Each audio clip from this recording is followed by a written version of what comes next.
Pour parler de succès sur cette terre, nous avons besoin aussi d'avoir une certaine aisance financière. Oui, une certaine aisance financière qui sera connue ou constatée de tous et de toutes. Toutefois, lorsque vous décidez donc de vous assurer une certaine aisance, une certaine autonomie financière, il arrive que vous deviez forcément laisser tomber certaines dépenses qui, en réalité, plombent de l'aile à vos finances et vous mettent dans une certaine précarité et vous empêche en quelque sorte d'avoir une certaine stabilité financière. Dans cette vidéo, donc, je ferai ressortir des dépenses, quelques types de dépenses que vous faites au quotidien, en tout cas que moi je faisais et qui en réalité ne sont pas trop bonnes pour ne sont pas trop bonnes pour la santé de mes finances. 5 dépenses qui plombent l'aile à vos finances, c'est dans un instant.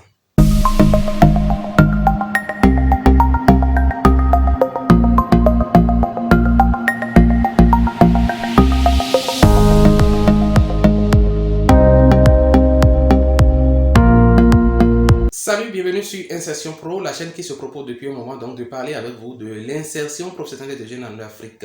Sur cette chaîne, nous parlons des astuces qui vous permettent donc de trouver un emploi salarié, de créer une entreprise à succès ou de vendre vos compétences en freelance. Si vous êtes donc à votre première visite sur cette chaîne, je vous invite à poser les deux bons premiers gestes. Le premier étant donc de vous abonner, d'activer la cloche de notification pour ne rien perdre des astuces que nous partageons. Et le second, bien entendu, c'est de partager cette vidéo ou de faire connaître l'existence de cette chaîne à toutes ces personnes qui sont en situation de précarité ou de chômage parce que vous avez aussi votre partition à jouer dans le recul du chômage en Afrique. Avant d'entrer dans le vif du sujet, j'ai besoin de votre avis par rapport à une question, celle de savoir donc quelle a été la plus grande dépense que vous avez eu à faire dans votre vie. Et dites-nous l'impact que cette dépense a eu sur vos finances, positif ou négatif. Mettez-nous s'il vous plaît en commentaire ce que vous avez eu à faire comme plus grande dépense et l'impact que cela vous a apporté par rapport à vos finances. Merci. Première dépense dont je vais parler ce soir, c'est la dépense donc qui concerne les forfaits Internet. À quoi vous sert aujourd'hui vos forfaits Internet? Est-ce juste pour rester sur les réseaux sociaux, voir tout ce qui se passe, ou bien pour pouvoir faire des affaires?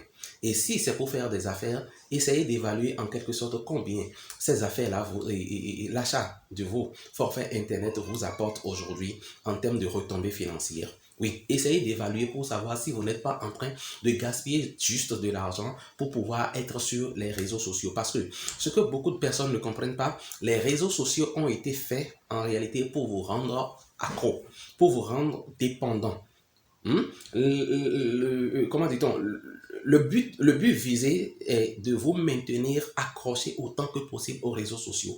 Est-ce qu'aujourd'hui, vous êtes réellement en train d'acheter du crédit pour juste être connecté, pour dire bonjour, bonsoir, pour voir ce que quelqu'un a fait ici ou ça?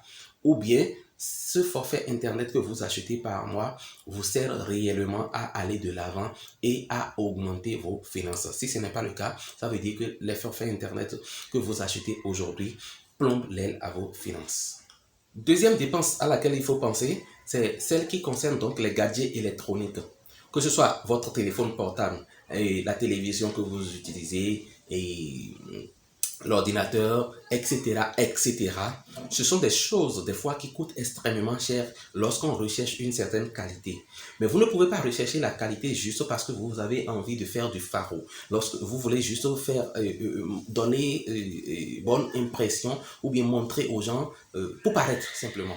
Non, vous ne pouvez pas le faire pour paraître simplement. Non, vous ne pouvez pas le faire, vous ne pouvez pas faire de telles dépenses parce que juste vous voulez paraître comme celui qui utilise le téléphone le plus luxueux ou bien le téléphone le plus, je ne sais pas. Lorsque vous voulez faire une dépense par rapport à un matériel électronique, voyez véritablement si ça vaut véritablement le coup et pourquoi et le but pour lequel vous voulez le faire. J'ai rencontré déjà 1 ou 2 fois des chômeurs qui utilisent des téléphones, qui ont en main des téléphones qui coûtent toute une petite fortune, mais qui sont en train de rechercher le capital pour financer une entreprise. Alors que le téléphone qu'ils ont en main a une valeur d'un certain montant qu'ils peuvent convertir pour pouvoir avoir un début de capital. Une autre dépense sur laquelle je vais me prononcer, c'est la dépense qui concerne donc votre épargne bancaire.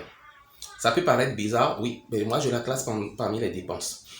si vous avez des projets, si vous avez des choses, voyez un peu en quoi ça peut, cet argent-là, voyez un peu en quoi ça peut rentrer en termes d'investissement pour que ça puisse vous rapporter plus gros.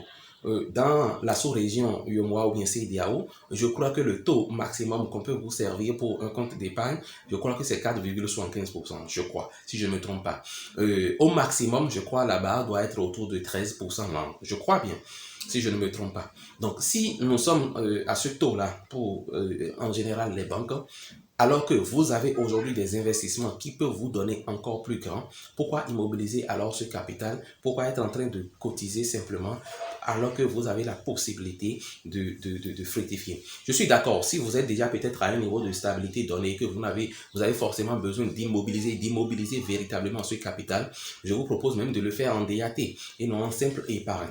Donc, l'épargne bancaire, c'est certes une bonne et un bon moyen de faire de l'épargne, mais c'est encore trop primaire. C'est quand vous êtes à une étape vraiment primaire, quand vous êtes à un certain niveau, privilégiez les DAT simplement ou privilégiez les investissements. Privilégiez les investissements. Ça vous donne encore plus de retour d'intérêt que les simples dépôts sur compte d'épargne en banque.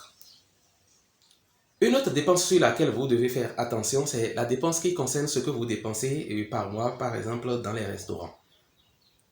Il n'y a aucun mal à se faire de temps en temps plaisir, à se retrouver par exemple seul ou accompagné de votre compagne, de votre partenaire dans un restaurant. Il n'y a aucun mal à ça, non.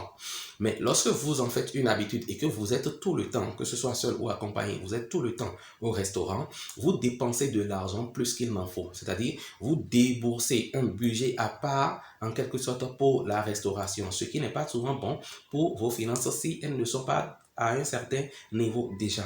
Donc, oui, faites-vous de temps en temps plaisir, bien entendu, mais essayez au maximum de préparer ou de manger chez vous. Parce que en réalité, lorsque vous allez au restaurant, le restaurant ne vous vend pas seulement la nourriture, ne vous vend pas seulement la boisson. Le restaurant vous vend le cadre, le restaurant vous vend le luxe, le restaurant vous vend une certaine aisance, une certaine bien-être. Le restaurant vous vend ça.